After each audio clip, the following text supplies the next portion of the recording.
The 3 best leg exercises that you can do with the T2 IsoTrainer, in my opinion. Hi, I'm Jonathan Pritchett with Theology, Geek, Fitness, and in this video, I'm going to tell you the truth. The T2 IsoTrainer is by far my favorite piece of home gym equipment, but if it does have one weak link in its chain, it's leg day.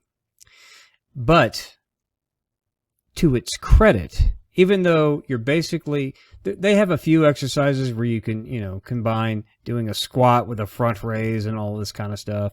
Their app has tons of leg exercises, but at the end of the day, it is very similar to doing leg day like you would with a suspension trainer, with the sole exception of hamstring curls.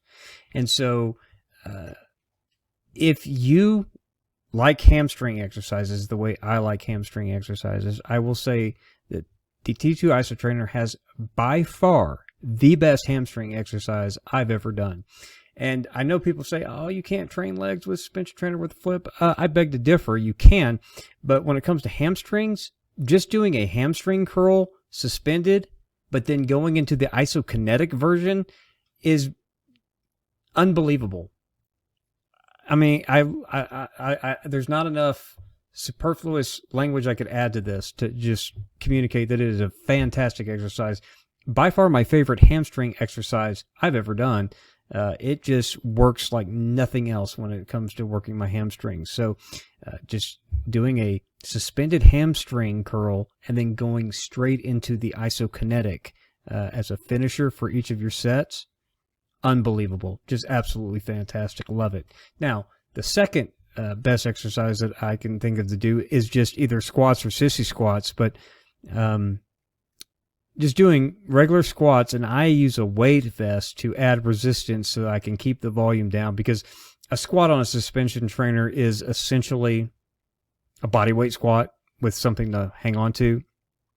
So I just throw on my Kinsui Easy Vest Pro and do that to help keep the volume down.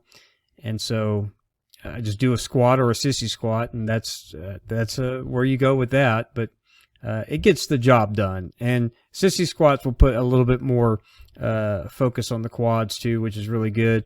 And so, take your pick. But, instead of, if you don't want to just increase so much volume and so many different exercises to do lunges and lunge variations and things like that, just throw in a weight vest, get your squats in, and you're good. So that would be my second favorite.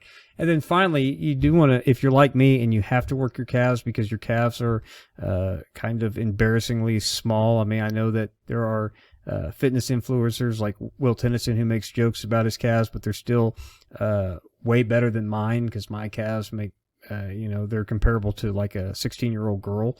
So I'm always trying to work my calves. So I always do calf exercises. So I just do a standing calf raise to round out my lower body. Now, there are other exercises that you can do. Sometimes I will attach the bungee and do some lunges, just wrapping the thing around my waist. You can do things like that, but really, these would be the 3 best, and then you can play around with the T2 IsoTrainer and see if you can come up with things that you like better. But those are my picks, so there you go. Let me know what you think in the comments. If you liked the video, click the like button. If you didn't like the video, click the dislike button. Don't care either way. If you want to support what we're doing, you can do that at patreon.com/theologygeekfitness. I'd really appreciate it. Lots of bonus content. $10 and above patrons get in on the gear giveaways. So all that going on there. So check that out. And I appreciate you watching this video. We'll see you in the next one. God bless.